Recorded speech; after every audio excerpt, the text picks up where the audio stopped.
Buenas tardes a todos y a todas, bienvenidos. Qué gusto saber que habrá muchas personas que nos están escuchando y acompañando en esta charla de hoy, Meditación para despertar, a propósito del legado de Claudio y bajo el auspicio de la Fundación Claudio Naranjo. Mi nombre es Asunta Mateu. Como involucrada ahora y una de las responsables en la fundación, me toca presentar a mis compañeros.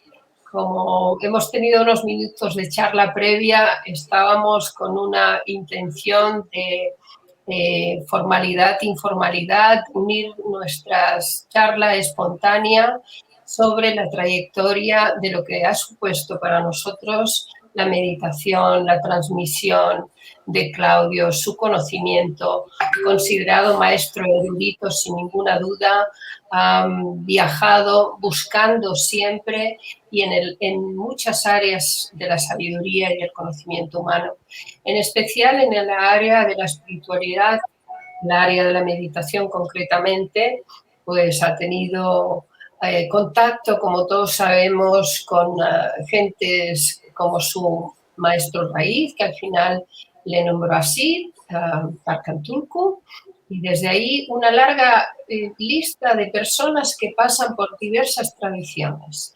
El budismo zen, el taoísmo, el budismo desde China, yogis de todo tipo, el propio 16 Karmapa de la tradición budista, en fin, interminable su búsqueda, su contacto con Idris Shah, aunque fuera a la distancia y no se llegaran a conocer personalmente, es decir, el mundo sufi.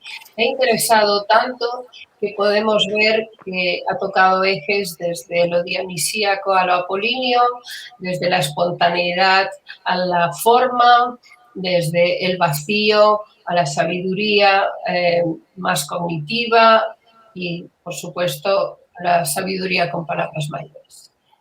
Yo creo que no hay palabras para describir lo que ha supuesto como maestro Claudio Naranjo. Así que espero que humildemente podáis y podamos describir la experiencia de lo que nos ha transmitido. Así que tenemos con nosotros a Ginetta Pachela. Ginetta empezó con Claudio en los principios de los años 80, creo, luego nos dices, pero creo que os encontrasteis en aquellos primeros sats de un mes en Bavia, en el sur de España, y desde ahí pues yo he sido testigo de que en los últimos 25 años has estado muy cercana a él, por lo menos desde que entré yo en el mundo de Claudio. Entiendo que te haya nombrado al final como hija espiritual, porque creo que como nadie has conocido los entresijos de la persona humana y del maestro. Tenemos que decir, que nos ha comentado Ginetta hace unos minutos, y me parece importante decirlo, ¿no?, que de alguna manera va a ser la primera entrevista o charla, mejor dicho, donde Ginetta nos abre un poco el camino y lo que ha supuesto su vivencia y su experiencia de estar al lado de Claudio. Así que bienvenida, Ginetta, psicóloga clínica, compañera de todas estas vicisitudes del programa SAT y del camino de Claudio. También tenemos a Enrique Villatoro, que me consta, yo siempre he admirado tu disciplina en el lado formal de la meditación, me consta que ha sido una vía transformadora para ti, además de ser también discípulo cercano a Claudio, y que en el último año nos ha regalado con un ámbito de meditación por Zoom, que es lo que ha traído el COVID, una expansión de que tu grupo de meditación dedicado a la fundación ha podido trascender. Y compañero de viajes, psicólogo también has ido por los caminos de la empresa y creo que eres un hombre que fusiona. Así que también bienvenido. Y otro gran compañero y amigo, Eustaquio García Nollés, que pues también voy a empezar por el lado de esas meditaciones por Zoom que nos ha regalado también esta vez desde Madrid, como representante también de las meditaciones que proponía el espacio de la Fundación. También psicólogo, gestaltista como todos nosotros. En fin, me consta que ha sido, y hemos compartido algunos retiros con Quique, con Eustaquio, en fin, todos. Y me consta que ha sido transformador el camino de la meditación para ti también. Y me ha gustado verte más presente también al lado de Claudio en el aspecto de la colaboración con los SATs. Acabas de venir de un introductorio. Felicidades porque nos han dicho que ha sido hermoso. Y seguro que me dejo en el tintero un montón de cosas. Eustaquio, por ejemplo, me comentabas hace unos días que era la meditación para ti. Pues ya os cedo la palabra para que podáis y podamos ir engranando. Sí, nos cede las palabras, pero tú, somos 4, también queremos que tú pongas todo tu saber, toda tu experiencia aquí, que es larga en el camino de la meditación y sobre todo en el vínculo con el maestro. Así que también con muchas ganas de escucharte. Gracias, Eustaquio. Contribuyamos humildemente lo que podamos. Gineta, yo te daría a ti la primera palabra, pero nos la vamos a dar todos, así que como queráis. ¿Cómo empezamos? ¿Cómo empezamos? Yo creo que puede ser. ¿Qué es la meditación para nosotros, ¿no? Como tú planteabas, Asunta, ¿no? ¿Qué ha significado? Bueno, yo creo que antes de hablar de la meditación, creo que es importante hablar de cómo nació la meditación en relación a la enseñanza de Claudio, ¿no? Que Claudio ha querido integrar en su formación nella linea del cuarto camino, el budismo, la psicoterapia. Entonces, como que la meditación sin la psicoterapia no va bien, y tampoco la psicoterapia sin la meditación, ¿no? Es claro que hoy estamos viviendo una situación muy difícil, lo que estamos viviendo. Estamos en un mundo siempre más violento y la solución sería como la paz, ¿no? Sia la paz individual que la paz colectiva. Pero yo no lo sé cómo llegamos a la paz, ¿no? Porque estamos llenos, porque el contrario del tormento que tenemos cada uno de nosotros en el mundo, estamos muy tormentados y necesitamos esta paz. Porque tenemos mucho conflicto, los conflictos son infinitos, aunque a veces podemos tener la capacidad de calmarnos un poquito, pero la cosa más importante es que nosotros estamos, el nuestro cerebro está un poco dividido entre el intelectual y lo emocional. Entonces, ¿cómo podemos llegar a esta integración? Claudio habla mucho del cultivo de la neutralidad, como la neutralidad como un espacio de síntesis, el desapego como un espacio que permite de crear una condición, un campo para poder dialogar en las dos partes, los opuestos, ¿no? Y aquí un poco llega la meditación. Y la meditación es como se hace parte de un ingrediente muy importante all'interno dell'insegnanza de Claudio. Él últimamente, cuando describía el SAT, decía, lo describía el SAT como competencia existencial, ¿no? E una delle competenze esistenziali è esattamente la meditazione. Però la meditazione sin l'autoconocimiento no, non può estar, ¿no? Porque, digamos, la nevrosis, el corazón de la nevrosis es el carácter, l'antidoto al carácter o l'antidoto alla nevrosis è la meditazione.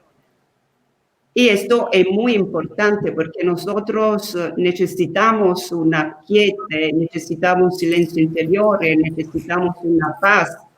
Es como tenemos en relación a la paz por los conflictos que tenemos en el mundo, entre nosotros y con los demás.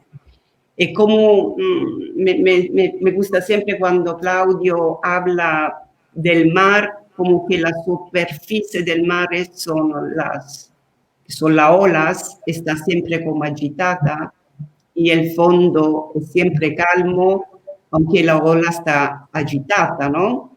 Y nosotros somos un poco así, como que nos falta la conexión con este fondo del mar.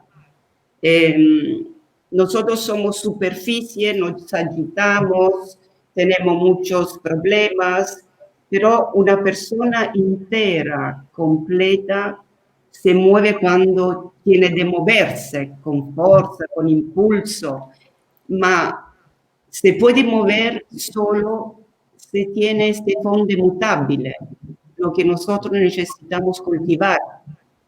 Y el problema principal de todo esto es por qué nosotros no tenemos la conexión profunda con este fondo. Y también como se puede decir que la capacidad de Claudio de integrar todos estos ingredientes para que nosotros podamos llegar a este fondo, porque tenemos el autoconocimiento, no podemos tener paz si no tenemos el autoconocimiento. Y cuando nosotros empezamos con el autoconocimiento, ahí pasa mucha cosa, porque una parte es el conocimiento de la superficie, ¿no? Que significa la personalidad, las relaciones que tenemos con nosotros mismos, con los demás, con la familia, todos. Pero la otra parte, es cuando nosotros pensamos el autoconocimiento, pasamos mucho del sufrimiento, y muchas veces nosotros no queremos pasar de ahí, porque el autoconocimiento es doloroso, darse cuenta de cómo nosotros nos mascaramos, de cómo nosotros hemos perdido el contacto con el profundo. Como darse cuenta de todo esto, si uno de verdad tiene el coraje de mirarse, uno se mira y se ve cuánta falsidad, cuántos problemas, cuánta autoengaño, cuánto deseo tenemos de hacer alguien que no somos. Es como la metáfora del espejo, ¿no? Que refleja todo. Pero el espejo es vacío y normalmente no se conoce a sí mismo, porque nosotros nos confundimos un poco con la cosa que vemos, con la cosa que sentimos. Y esto es el problema, el problema principal es proprio esta pérdida de la conexión. Entonces nosotros tenemos de ser como un espejo que no es lo que refleja, ma el espejo mismo, el espejo es mutable. Entonces, ahora yo no sé si me voy a perder un poco, porque por favor, hacemos como un movimiento que nos paramos un poquito cuando uno va por la tangente. Para como estás describiendo, y le doy ahora la palabra a los compañeros, como si empezaras a describir de una forma ya profunda esta conexión que hacía, esta integración que hacía Claudio con la parte más psicológica, emocional, de los centros más evidentes del ser humano, con la parte más intangible, espiritual, ese autoconocimiento desde lo psicológico hacia un camino más de apertura que nos enseñan las vías espirituales. ¿Qué decís vosotros?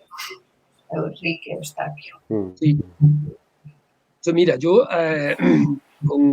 con Claudio, en la línea de lo que tú comentabas, Gineta, de esta capacidad combinatoria que tenía de muchos elementos, yo creo que Claudio era un maestro de sabiduría loca, en el sentido que era impredecible, ¿sí? En el sentido que la manera que él tenía de transmitir, eso por mucho que aquí estamos 4 personas que hemos estado con él y cada uno de nosotros hemos tenido una experiencia diferente, algo así, casi como adaptada a nosotros, como si Claudio hubiera tenido esa capacidad de darle a cada uno lo que necesita, ¿sí? Yo en esta línea, que es cierto, yo creo que incluso para mí profesionalmente, la gran habilidad de Claudio ha sido mezclar la psicoterapia y la meditación. En ese libro que comentábamos antes, entre meditación y psicoterapia, que el título ya lo dice todo. Y a mí siempre me ha gustado el ejemplo que la psicoterapia es como si nosotros fuéramos una piedra y la psicoterapia es coger el martillo y el cincel y las aristas que nos duelen, dar golpe. Y eso genera sufrimiento, ¿sí? Es muy rápido, pero genera sufrimiento. En cambio, la meditación es como si cogemos esa misma piedra y la dejamos en medio de un río. De manera muy suavita, poco a poco, va pasando el agua, va pasando. Y con los años pasamos la mano por la piedra y ya no hace tanto daño. Obviamente, la combinación de los dos, como tú comentabas, Gineta, el autoconocimiento, el de vez en cuando quitar aristas que con la meditación serían años, junto con la confianza de que el proceso funciona, esto es la gran habilidad que yo veo en el estilo de meditación de Claudio, en cuanto a la meditación. A mí me parece, pues, siguiendo en este punto, igual que Claudio en el trabajo personal no empieza señalando las virtudes de cada uno, sino nos muestra los pecados, es decir, las distorsiones, y las señala como vía para el autoconocimiento, como decía Gineta. Lo que va haciendo a lo largo de su proceso es, vamos a ir rompiendo ese ego, pero haciendo este puente. Entonces, en mi camino personal, que yo empecé primero con la meditación antes que con el proceso personal, pues siempre se corre el riesgo en la meditación de querer tocar el cielo sin ver realmente los intestinos o ver realmente dónde está el dolor. Y yo creo que Claudio nos aterriza con todo el proceso, con todo el viaje, y nos trae sin duda al centro del sufrimiento. Y como tú dices, hay una parte que ese sufrimiento tiene que ser entendido, transitado, vivido, para que desde ahí, desde este contacto, haya un primer contacto con lo que está detrás. Y ahí es donde yo creo que él tiene esta magia, esta capacidad increíble de un conocimiento tan profundo como es la meditación, hacérnoslo llegar. Es verdad que él viene de la experiencia de los años 60, de la experiencia de la explosión de la unión entre Occidente y Oriente. Y él lo que hace es que lo degluta, lo absorbe y nos lo va haciendo, nos lo va transmitiendo de una manera delicada y detallada. Nos está diciendo, sí, atravesad esto, pero respirad y mirad que en esta respiración hay algo que os sostiene. Y ese sostenerse, ya no es sostenerse en una falsedad o en una reacción caracterial, sino empezamos con esta propuesta suya a reconocer que sí, que nos podemos apoyar en otro lugar. Entonces, ese viaje que él va haciendo, que nos va dando a cuentagotas en el primer sat, en el segundo, en cada sat con su particularidad, ¿no? Eso para mí, sobre todo para la gente que no conoce la meditación, rompe la idea también muy del materialismo espiritual. De aquí no estamos para escaparnos, sino estamos para atravesar, trascender y llegar a este lugar que es la misma agua, es la que salta agitadamente en el comienzo de la cascada, que la que llega al océano y descansa, ¿no? Entonces, ese gran viaje que nos coge de la mano y nos ha cogido de la mano y nos ha empezado a llevar, primero con la atención, luego con el no hacer, bueno, todo lo que podemos ir luego diciendo, para mí es como el gran regalo que nos transmite, ¿no? Y nos quita un poquito, nos traduce, porque no nos hace perdernos, dijéramos, en la forma, porque acordaros que esto viene de unas formas muy alejadas a nuestra cultura y va haciendo que esta forma la vayamos entendiendo.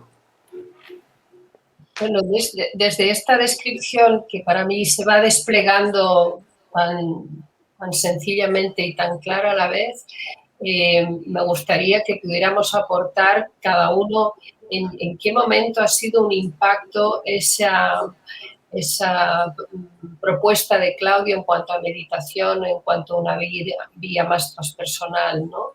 Por ejemplo, en el sentido que estáis comentando, para mí el entrar en el introductorio del SAT fue romper esta identificación con un personaje y ver con claridad que yo me había autoengañado durante 35 años.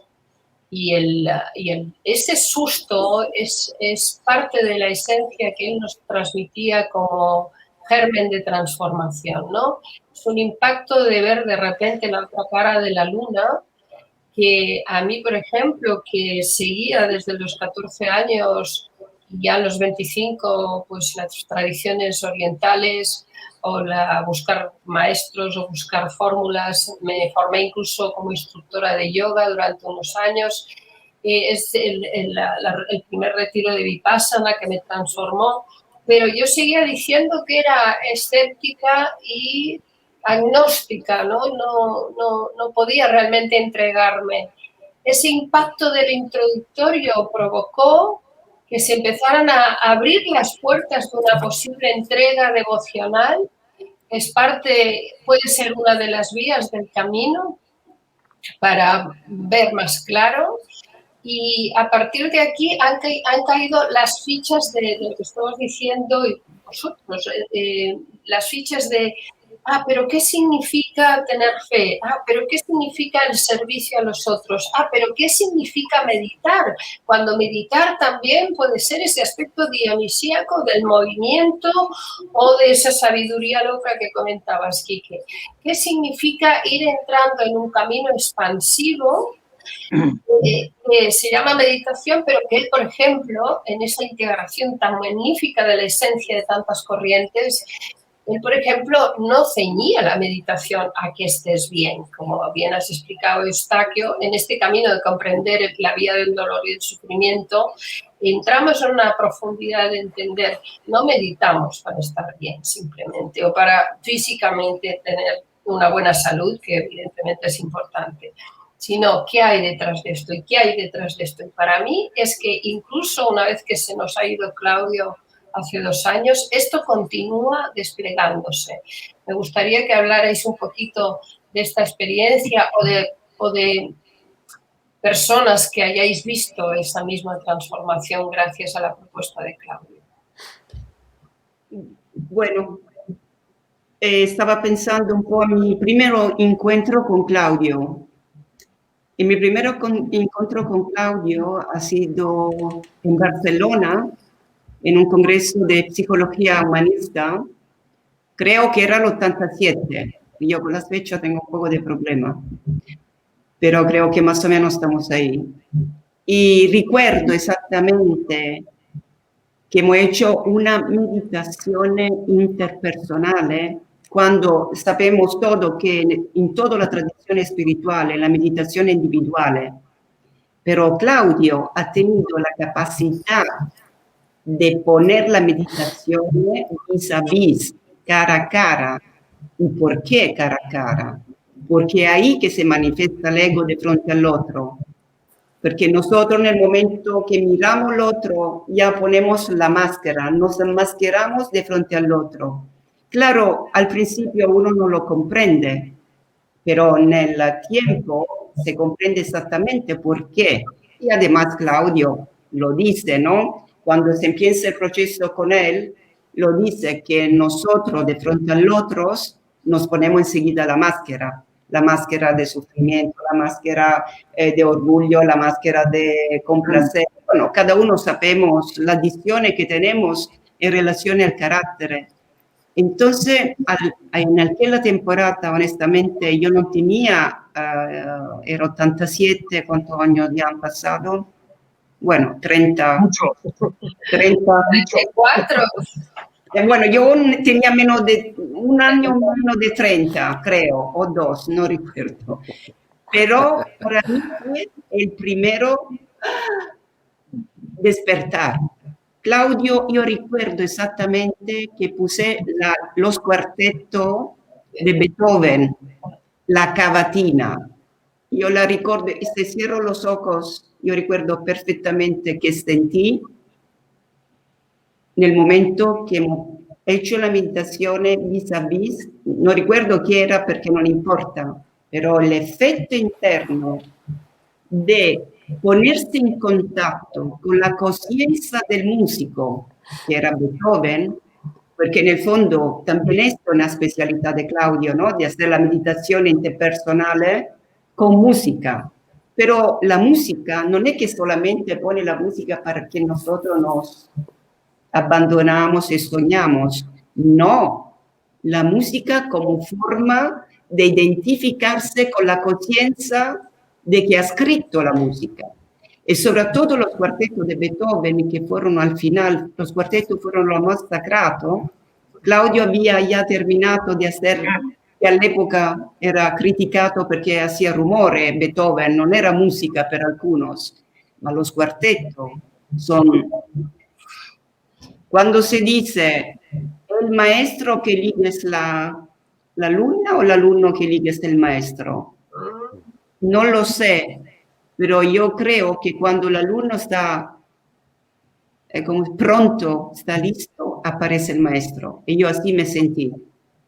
Y después de esta experiencia, nunca terminé de estar a su lado, o en una forma o en la otra.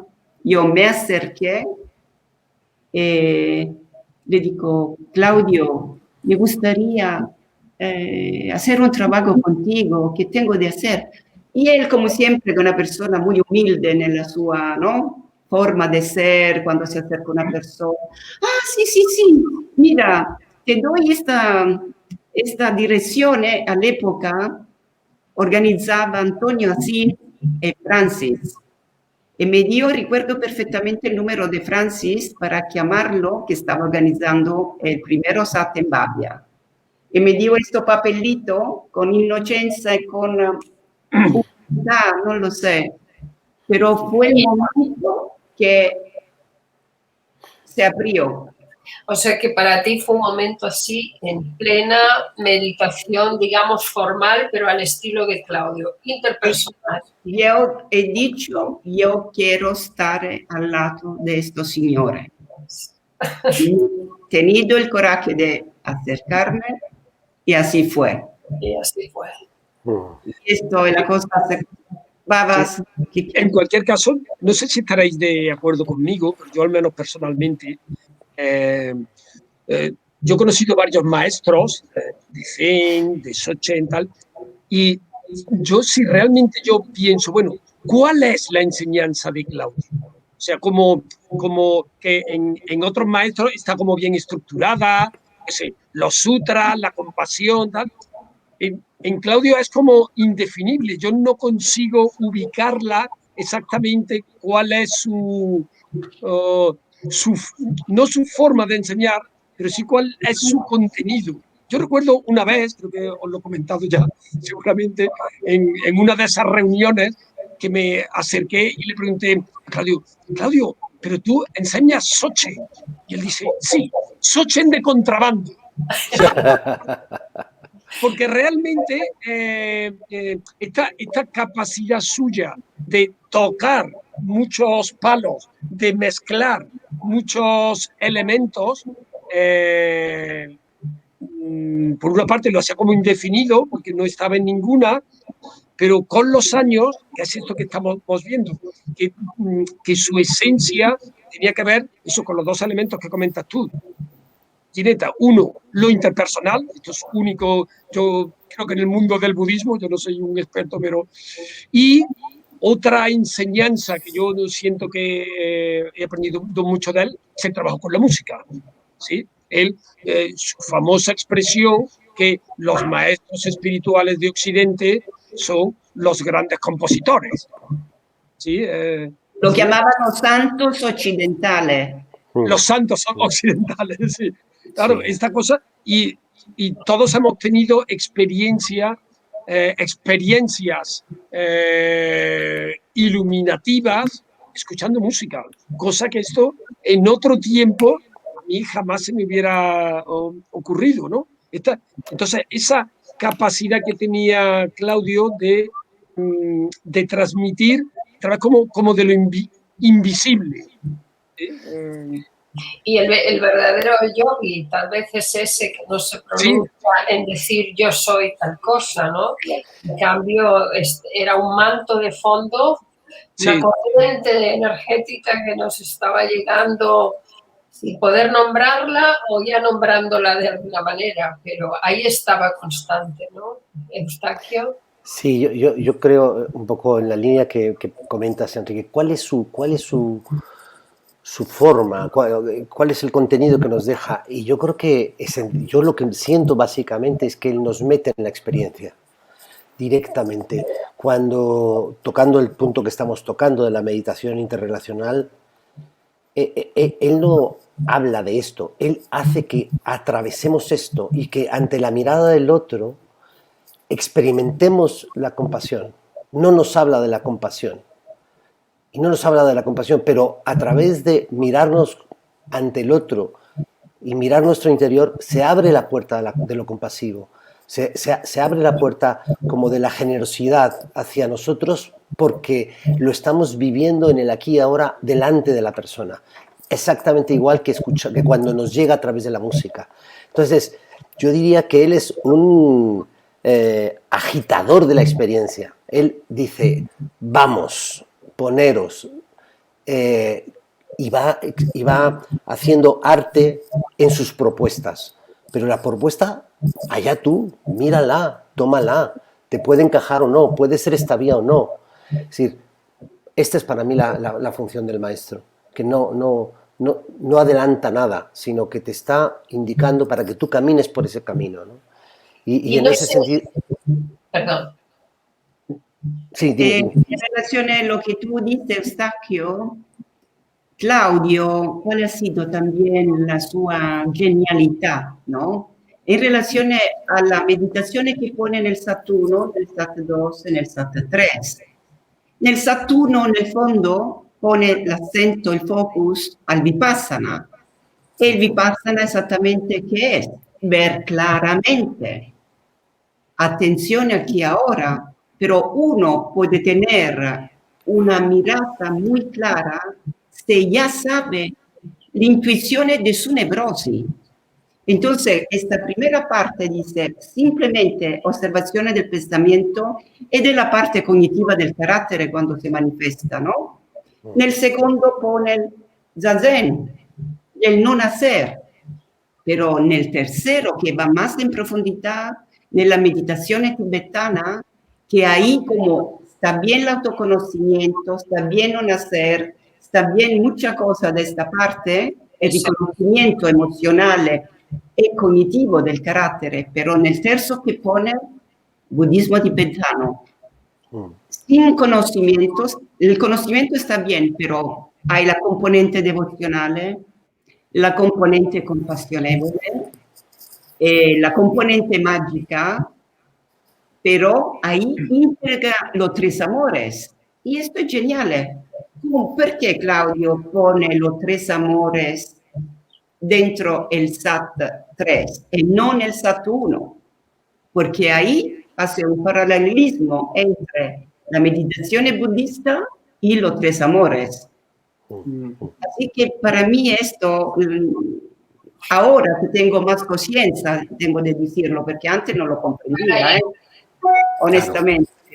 Pero ahora, con la conciencia de ahora, miro va cayendo la comprensión, esto que dice la conciencia, esto es muy bonito de ver también, ¿no? Con la conciencia se va ampliando una comprensión y respecto a lo que dices de que se complementa con la mirada de la tercera época, o sea, con el budismo tibetano, ahí yo diría también que nos enseñaba al final ese budismo tibetano como una vía en la que él estuvo muy implicado, en la que creyó realmente como vía muy extensa y amplia para llegar a la conciencia, pero al mismo tiempo no se ataba a una forma y no nos ataba a una forma. Él desplegaba, como he dicho antes, y mostraba caminos, pero no nos decía tienes que seguir por aquí, por allá. ¿Qué tal si haces? ¿Qué tal si...?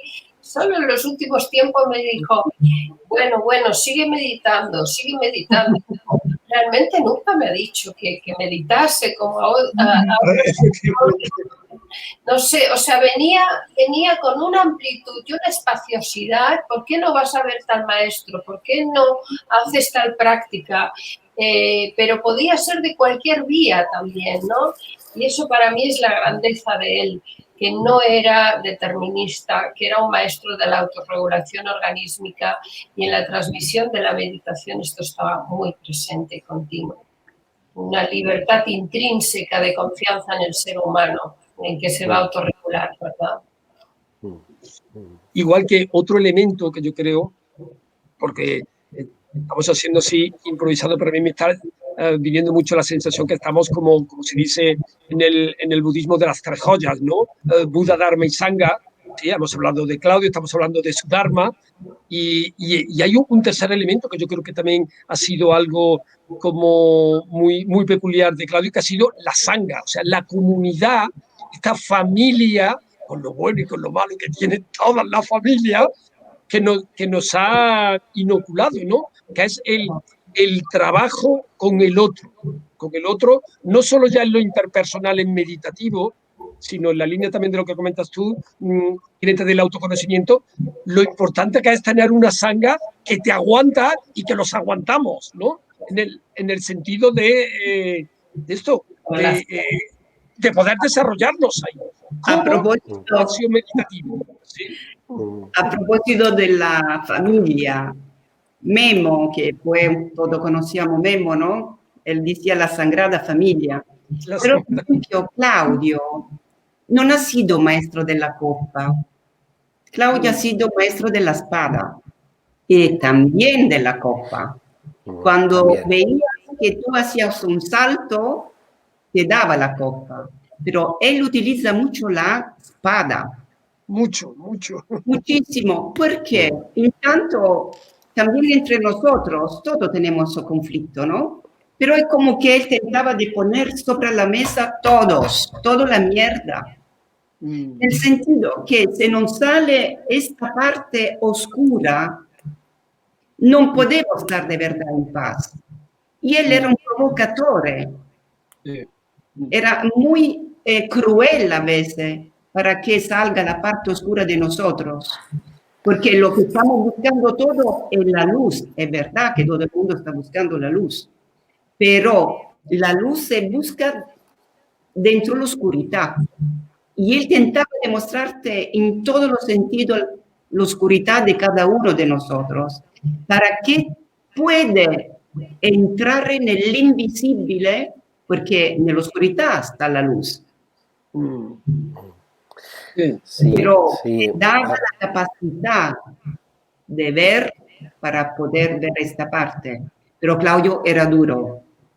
Él lo comentaba, que era más efectivo el maestro de garrote que el maestro de pasarte la mano. Exacto. Claro, pero fíjate, esto supongo que se nutre de todas las tradiciones, pero también en el budismo tibetano todos sabemos que también esto viene de así, supongo que también viene de su relación con el maestro, ¿no? Con su maestro me refiero, con Tartan Tulku. Pero a mí me parece que esa espada y esa copa es como la invitación a que creo que más o menos hemos podido oler y cada uno va haciendo su viaje, que no puede haber calma si no hay mirada. No podemos llegar a la pacificación de la mente si no vemos dónde se nos queda agarrada y dónde está nuestro conflicto, ¿no? Entonces, para mí en ese sentido, ese punto gradual que él va haciendo de la meditación y que luego hace este libro que a mí me parece maravilloso, que es Entre meditación y psicoterapia, y que a mí me parece que es un libro a trabajar, a investigar, porque nos va asociando, nos va vinculando cómo cada carácter puede encontrar una vía meditativa, una vía que le aproxime a transitar su ego con una herramienta que le puede llevar. Para algunos, seguramente, el trabajo de la atención es su paso principal y esencial. Para otros, en cambio, es más conectar con el no hacer que él va haciendo y que va pasando por los sats. Ese trabajo que va permitiendo que olamos un poco de la espontaneidad frente a esta posición de algunos de nosotros que queremos tenerlo todo controlado. Y finalmente, como tú decías antes, Gineta, esta cosa de poder llegar a tocar a través del insight con lo sagrado, ¿no? El insight con la conexión profunda, con poder tocar en un momento determinado o oler la naturaleza a la mente, ¿no? Entonces, esa cosa yo creo que es muy didáctica. Claudio enseña con palo, pero enseña con una didáctica muy, muy rica para que cada uno vaya probando. Pues a mí, por ejemplo, en las meditaciones, mira, yo necesito calmar la mente, o otro necesita poder mirar más, ir más al vipassana, otro necesita otro camino más de no hacer, ¿no? Entonces, esa experiencia que él nos va dando es muy rica, porque no es de golpe, la solución está finalmente en el Mahamudra. No, hay que hacer un camino gradual, porque él es del camino gradual. Y así nos lo transmite. En esta relación con el libro Entre meditación y psicoterapia, que yo lo he tenido que trabajar un par de veces y me resulta pasajes muy duros y muy eruditos y complejos, y otros pues que me han orientado, ¿no? Me gustaría decir solo un par de frases que al inicio del primer capítulo, a modo de definición en el ámbito de la meditación. Primero habla de múltiples definiciones. Entender la meditación como un fenómeno mental multifacético que entraña una suspensión del ego o una comprensión de su ilusoriedad. Creo que en esa frase se resumen muchos de los comentarios que estáis haciendo. Me viene en mente que una de las grandes discípulas de Claudio fue alguien que me encantaría que estuviera aquí, Annick Villar, que nos dejó hace un año aproximadamente, y que ella mostraba la vía del budismo zen, ¿no? Y el zazen de una forma impecable. Creo que Enrique bebió de esas fuentes también. A mí el zazen, como al hablar ahora tú, Eustaquio, de las diferentes formas según cada persona y según dónde está, tuve la ocasión de poder estar 6 meses involucrada con esa guía, con la escuela de Shimaru en París. Y a mí lo que me trajo como carácter emocional fue el poder parar las ganas de mamar. Esa austeridad, esa presencia y en esencia, ¿no? Que bueno, se sabía ya del servicio que trae Mahayana, en fin, y de no dejarte de mirarte el ombligo y eso creo que fue poco antes de conocer a Claudio, cuando yo viví eso creo que se complementó con el desmantelamiento de mira qué ego tienes, o sea, fue como salir de una corta experiencia con el zazen y llegar a Claudio, se conjugó esa comprensión del engaño, del autoengaño, ¿no? ¿Cómo creéis que es para los demás esta toma de conciencia? Hemos hablado de experiencias propias vuestras, hemos hablado de un momento de insight. Me gustaría que tal vez dentro de la disciplina, no disciplina, pudierais decir algo. Me voy a explicar mejor. Yo oigo muchas veces a las personas que dicen, ay, pero que me cuesta tanto sentarme a meditar. Ay, pero es que si no lo hago soy culpable. Ay, es que si lo hago a veces me da beneficios, pero no lo logro hacer a pesar de los beneficios. ¿Qué creéis que diría Claudio ahí? ¿Qué os llega a vosotros sobre eso? Y yo tengo mi propia experiencia, mis propias respuestas, pero como hay muchas personas que entran ahí, me gustaría que pudiéramos transmitir qué diría Claudio dentro de lo que hemos mamado. Yo creo que él tenía algo que has comentado tú así un poco de pasada, Asunta, que él no era... él era maestro para guiarte incluso utilizando otras líneas de meditación. Tú lo has comentado. Y yo, en mi experiencia, es así. Yo tuve una experiencia con él que para mí fue un antes y un después. Y él siguió siendo mi maestro, incluso diciéndome, vete un tiempo para el Zen, vete un tiempo para el Sochen, vete un tiempo para el... O sea, como que se ponía de trasfondo. Esa permisividad que tenía él, esa... y podemos poner palabra autorregulación organímica, esa confianza en el proceso, esto creo yo que es el mensaje que él enviaba, al menos para mí y creo que para muchas personas. Algo así como confía, pero sigue estando ahí. O sea, te cuesta, vale, pero confía, pero sigue estando. Que tu ego, que tu carácter no te haga trampa de, bueno, que esto me cuesta, me voy a algo más entretenido, más, ¿sí? Esto creo yo que era como muy de base, porque tampoco era explícito que él lo dijera así. Pero algunos lo habéis comentado aquí, era como ambiental. Él transmitía ese ambiente de permiso, confía, haz lo que tú quieras, pero no te engañes, pero no te hagas trampa. Eso creo yo que era lo más... Bueno, ¿qué diría Claudio? Yo no lo sé qué diría. Puedo intuir por qué una persona no puede estar sentada o le cuesta meditar, ¿no? Ovviamente perché una persona che il carattere o la nevrosi è tan presente que no puede permitirse de estar un momento sentada, porque si se sienta hay un problema que es universal, el problema del vacío. Todo el mundo tiene el horror de mirar y ver que en el fondo no hay nada. Y muchas veces la persona pero se asusta porque no lo puede soportar el vacío, porque el vacío nosotros lo estamos llenando con las pasiones, con los caracteres, lo estamos llenando con la neurosis, pero todo el trabajo que Claudio hace, y siempre esto lo hace más en el Stata 3 que al principio, la teoría de Nasruddin, ¿no? De buscar, él la llama la teoría de Nasruddin porque no se permite de llamar la teoría de Claudio Naranjo, pero en el fondo, con esta, ¿cómo se llama? Con estos chistes de Nasruddin que la clave se está buscando en el lugar equivocado, y nosotros somos así, buscamos donde pensamos que hay más luz, como si la felicidad está ahí, y no está aquí, como que la felicidad la estamos buscando siempre fuera, pero la felicidad está en el permitirse de llegar a tocar esto vacío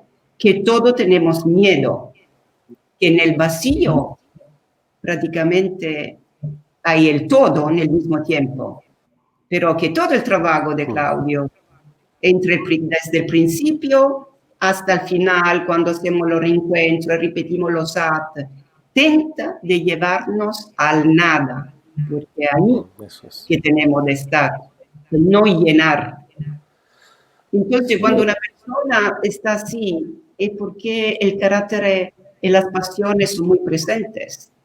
Como desapego, tuttavia, falta. Aprovecho porque viene a colación algo que me escribió, ¿no? Hablando de la herida de cada uno. Me decía que la apertura radical de la meditación, con su no aversión a la soledad, te acerque al corazón del todo. Para mí fue como, claro, mi herida está en la aversión a quedarme solo.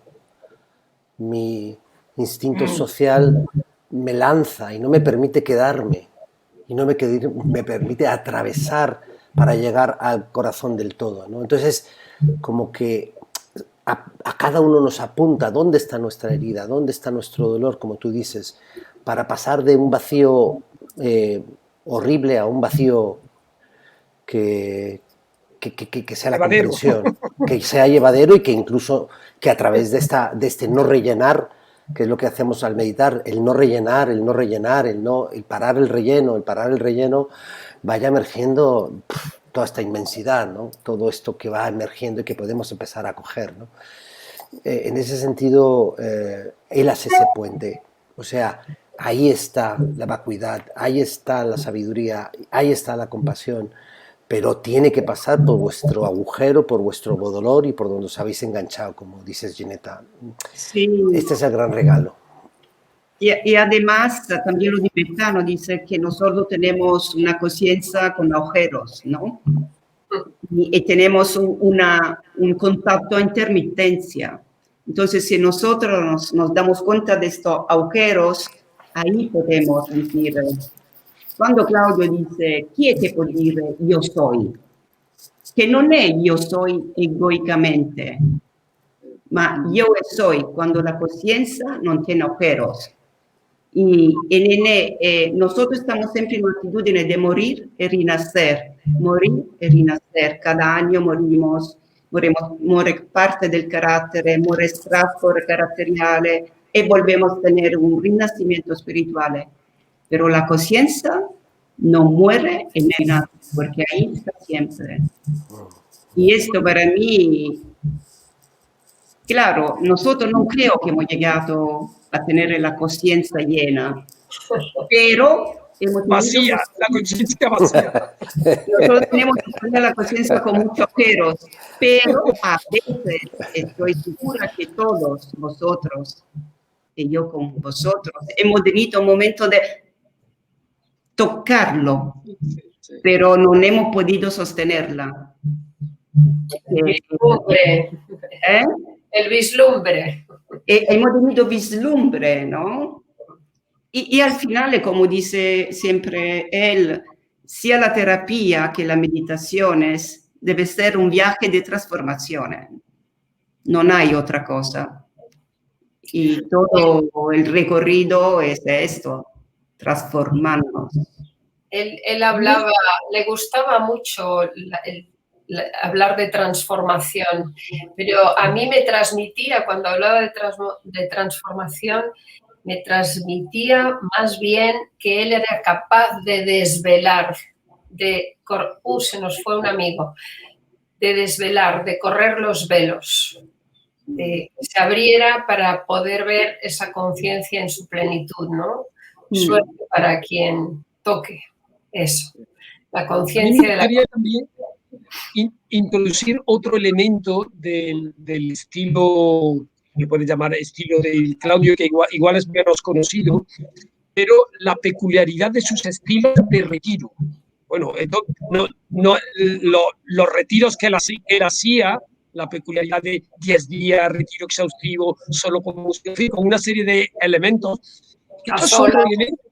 A solas, otro elemento no tan difundido de Claudio, porque era exclusivo, era bajo proceso de selección, pero bueno, yo he hecho también bastante retiro, pero la peculiaridad de su estilo, esta combinación de soledad, hablar con él, con cartas, no salir de la habitación, solo escuchar música clásica, yo creo que es algo que, insisto, no es tan público, tan abierto, porque tenía obviamente su aspecto de mantenerlo en secreto, pero yo creo que es otro elemento que le ha aportado, que con los años seguro que va a ir consolidando en algo diferente, ¿sí? No sé si estáis de acuerdo conmigo. Pero también el retiro, ¿por qué Claudio lo hace cuando ya la persona tiene conciencia de sí mismo? Porque el retiro, el sentido del retiro con Claudio es poner ayuno el propio ego, no darle de comer. Porque ¿cómo es que nosotros le damos de comer? Estando en el mundo mundano, porque es siempre en unas relaciones. Entonces, en el retiro ya hemos tenido, ¿por qué Claudio no permite a todo el mundo de hacer el retiro? Tiene que escribir una carta, Claudio ves, ¿por qué quiere hacer el retiro? hay tanta, no regla, preguntas. La motivación, sí. Y la motivación es principal. Entonces, es que Claudio elige las personas para el retiro. Son personas que han tenido un nivel de conciencia suficiente para continuar el trabajo poniendo el ego ayuno. Esto un poco sentido. Esa puesta de ego en el ayuno justamente es lo que hace desvelar más conciencia, con suerte, para luego volver a lo que Gurdjieff diría el cuarto camino, atención en lo cotidiano. Pero esa limpieza de ese ayuno del ego, para mí, es esos binomios que hacía Claudio, esas polaridades de probarlo todo, como estamos diciendo todo el rato, fantástico, revelador. Eustaquio, yo me quedé en el vacío, y... Difuminaste. Y así es el vacío. De pronto, ¡pam! Experiencia ante todo. Enrique introdujo la situación o la propuesta de Claudio del retiro de 10 días a solas. Y ahí estábamos comentando. Sí, el gran regalo, el gran regalo. Estar en 9 días sin estímulo externo. Como estar contigo, ahí te encuentras con todos. Sí, pero Ginetta, yo creo que hay un matiz. No es sin estímulo externo, con el único estímulo externo del maestro, que era él. Claro. ¿No? Porque, claro, pero es un matiz muy interesante, porque estás en ayuno y solo te entra, ¿sí?, la conexión, que esto es otro elemento que también Claudio manejaba ahí de una manera, bueno, a mi sensación difusa, que es el tema de la devoción, ¿no? De cómo él era, eso, maestro Sochen, que lo comentaba, y en el budismo tibetano el tema de la devoción es fundamental. Él no era explícito, porque él no lo hacía explícito, pero sí manejaba mucho el tema del vínculo bidireccional del discípulo hacia él y de él hacia el discípulo. Por eso estaba el proceso de selección para los retiros, ¿no? Entonces, yo creo que uno de los elementos de cómo era tu conexión con Claudio, esto es otro elemento. Pero también le decía, no mirar a mí, mira lo que hay detrás de mí. Sí. El linaje. Era muy importante esto, sobre todo como un proceso de evolución, cuando ya las personas estaban a un nivel de conciencia. Él tentaba siempre decía, no miráis a mí, miráis lo que hay detrás, ¿no? Sí.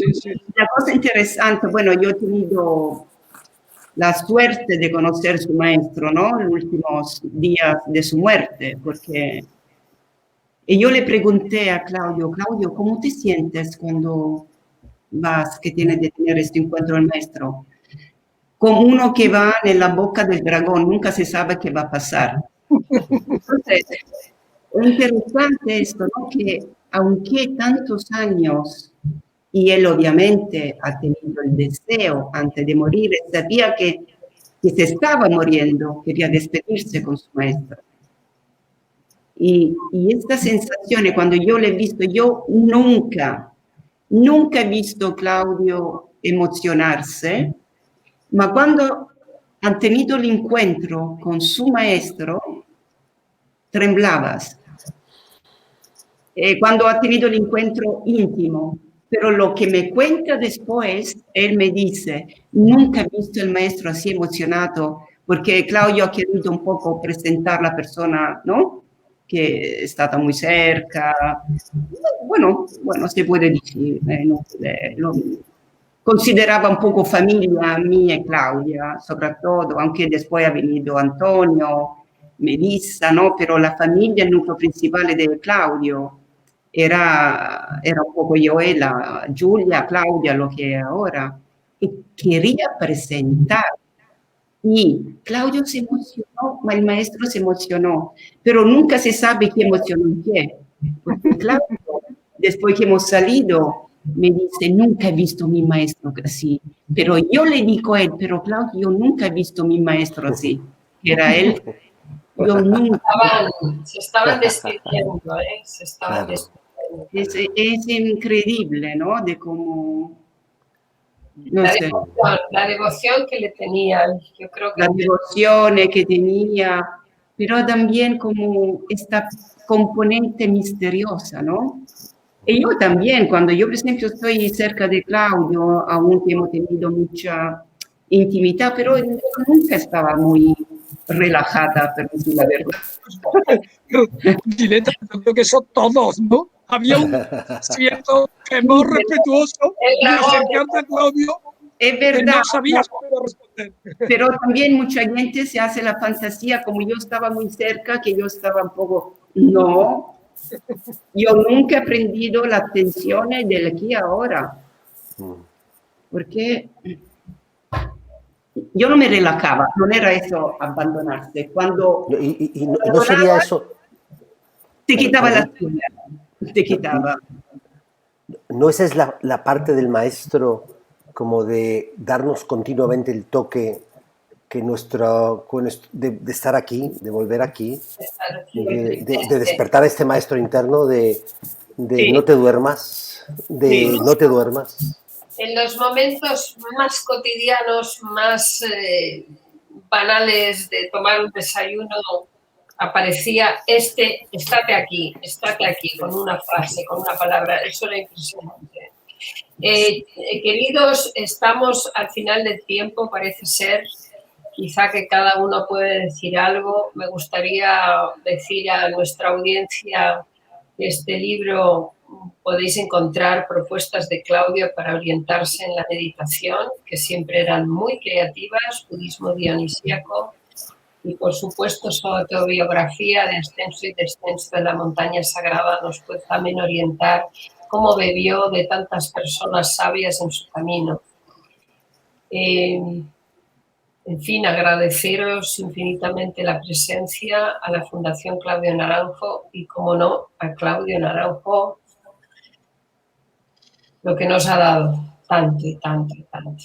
Y bueno, os escucho y me gustaría después cerrar con lo que nos enseñaba también, ¿no? La entrega de los méritos. ¿Cómo queréis cerrar, hermanos? Bueno, yo, yo, no yo, no yo. no yo, No yo, no yo. a mí mucho agradecimiento. Yo la verdad que reconozco que yo me siento bendecido de haber estado tan cerca de Claudio, la verdad, de haberlo mamado, como se dice, regalo, y cuánto hay de lo que yo personalmente he recibido que no se puede poner en palabras. Y ahí doy un voto de confianza a todas las personas que nos escuchan, porque es cierto que yo creo que es una persona, es un camino espiritual lo que hace Claudio. ¿Sí? Ahí es un regalo. Desde eso que comentaba Gineta, desde el introductorio hasta el final, el enfoque de Claudio es la liberación del carácter. Esto es. Muchos métodos, pero ese es. Yo ahí doy las gracias enormemente a Claudio y a la sangre que me ha dejado. A vosotros y a los compañeros estos porque a través de vuestra también Claudio sigue apareciendo en esto mismo que hemos hecho hoy. Gracias. Para mí es como yo empecé con el yo. No he llegado al no yo, pero por lo menos he llegado más al nosotros. Y eso se lo debo a Claudio, porque este nosotros nos lo ha puesto aquí delante y para todas las dificultades que siempre nos vamos a encontrar al sentarnos a meditar, ese libro que acabas de sacar es una joya, porque él nos hacía la meditación fácil, nos ayudaba a ir más allá de nuestros propios barrotes y nos permitía ver más allá, ¿no? Esa enseñanza que la da él la llevo en el corazón y bueno, como todos, bendecido, agradecido y con la tarea colocada. Estamos con la tarea colocada para hacer de esto nuestro camino y poderlo compartir. Bueno, yo qué decir, he tenido mucha suerte de estar a su lado por mucho tiempo, aunque también muy difícil estar a su lado. Las dos cosas, ¿no? El camino no es fácil, el camino siempre es muy difícil. Pero me recuerdo que después que se murió Claudio, una persona me dice, ahora ¿quién quiere hacer trabajo espiritual? Porque a mí me interesa solo, no me interesa el carácter, me interesa solo el trabajo espiritual. Yo quiero ir al éxtasis. Ah, digo, sí. Digo, mira, lo que yo he aprendido de Claudio, que para ir al cielo tenemos de trabajar la tierra y la mierda que está abajo. Así que un árbol, para que tenga un buen fruto, tiene de trabajar y arar la tierra, ¿no? Y esto lo digo porque a veces el trabajo espiritual se considera algo que no hace parte de este mundo. No, nosotros hacemos el trabajo espiritual porque ayudamos a las personas a mirar el propio neurosis, a quitar la propia, a mirar su mierda, el limpiar su mierda para que pueda la palabra. Resplandecer. Resplandecer. Que no se puede resplandecer así. Tenemos que trabajar abajo, muy duro. Entonces esto para mí es el trabajo espiritual. Trabajar duramente la tierra para poder salir al cielo. Gracias a nuestro maestro que ya hace 2 años, en pocos meses, no en pocos, un mes menos. Y agradezco, bueno, nosotros que estamos aquí hablando de esto, que necesitamos una otra vida para hablar de Claudio. Sí. Gracias. Gracias de corazón. Gracias.